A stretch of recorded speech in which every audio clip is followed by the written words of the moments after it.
And that was the thing that I really struggled with. I remember when I first moved from New York, I lived in New York for a little bit, to LA, just feeling so much shame because I was like, I should have the same 4 best friends as I did when I was 10, especially as a woman. I'm like, okay, we're supposed to have the same 4 best friends for my whole life, and we're supposed to go through every chapter together, and feeling like I was bad because I had various friendships over my life and various different seasons. Yeah. And when I started loosening the grip on my relationships was when I could actually have true relationships, because so many of them, I was like, I'm holding on because I feel like I'm bad if we're not best friends. I feel like if everyone sees that we're not going to be friends, they're going to think I'm this person. They're going to think I'm this person.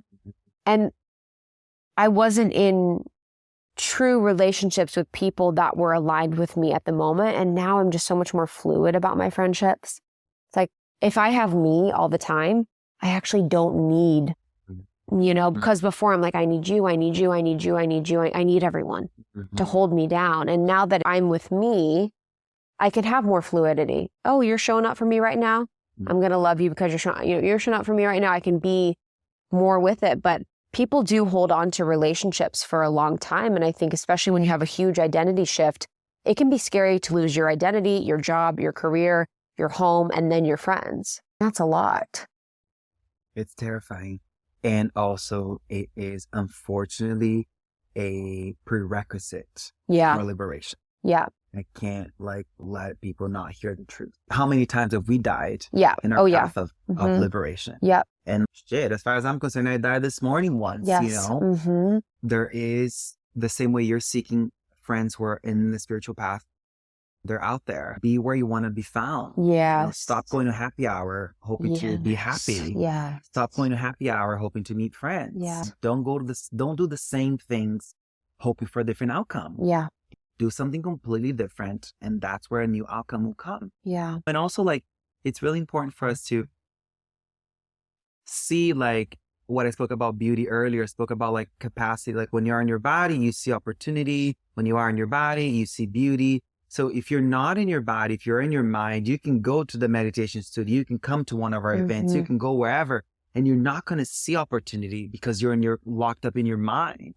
It will be hard to be in your body. And I say to people all the time, it can be excruciating to be present. It is a full-time job to track. Am I in the future? Am I in the past? Am I storifying? Am I efforting? Am I conceptualizing? Or am I in my body? It's a really radical choice because you're not interpreting life through your conditioning. You're interpreting life through the whispers of silence. And that's a very foreign approach to life. We don't know how to do it. But we don't know how to do it. I say that. But I also say we forgot how to do it because that's the natural way of doing it. Yeah. And in your rock bottom, you mentioned searching, how do I be happy? Do you feel like now with what you know, that's a feeling that you seek to be? What is the state you seek to be at? Open. Yeah. Just open. I think just live in a paradoxical state.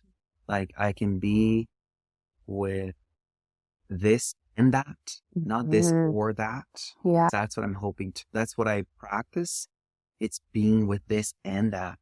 And I also practice being in a state of non-duality where I am just meeting things for what they are and seeing even really hard things and really challenging things for what they are, not like my colonized, indoctrinated, poisoned perception that's fully myopic, self-intoxicating about who people are and what the world is and whatever.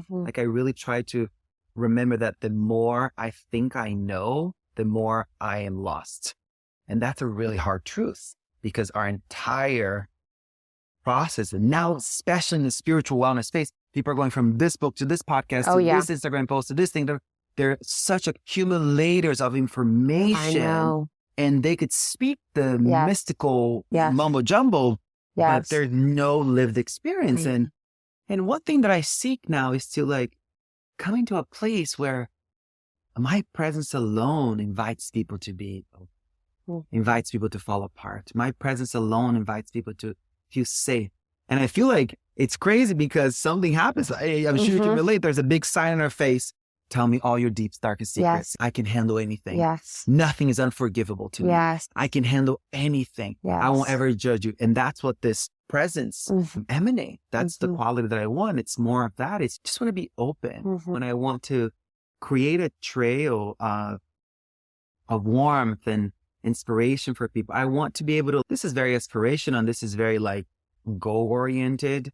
And you can have a texture of capitalism in this statement, but being at my mom's funeral and hearing over 200 people say to me, my brother, my sister, your mom really was embodied. If I could have that in my deathbed. How is that capitalistic? Because unless this happens, unless I have this specific goal, unless this specific outcome happens. Got it. Okay. It's so, capitalism says, unless this specific thing happens, it's not good enough. So I don't want that. I want something that's more nuanced, more open, more relaxed. Okay. I want to be able to like arrive in my deathbed and have people say, hey, Sah really inspired me. Yeah. I felt safe in his presence. I felt taken care of. I felt special. These are my kind of aspirational goals. But the word goals isn't really meant to be part of this vocabulary. It's more like, these are the things that I'm trying to uncover within myself. Remember. Because these are our natural state. We just forgot. Thank you so much for tuning in to Morning Microdose by Almost 30. We hope you enjoyed waking up. As always, we encourage you to take what resonates and leave the rest. If you enjoyed this trip, tune into the full episode on the Almost 30 podcast. All episode information can be found in the show notes. Make sure to subscribe, and if this becomes a part of your morning routine, be sure to share it with a friend. We have new inspiring doses Monday through Friday. Follow us on Instagram at Morning Microdose, and follow Almost 30 at Almost 30 Podcast. Thanks for listening. We'll see you in the vortex.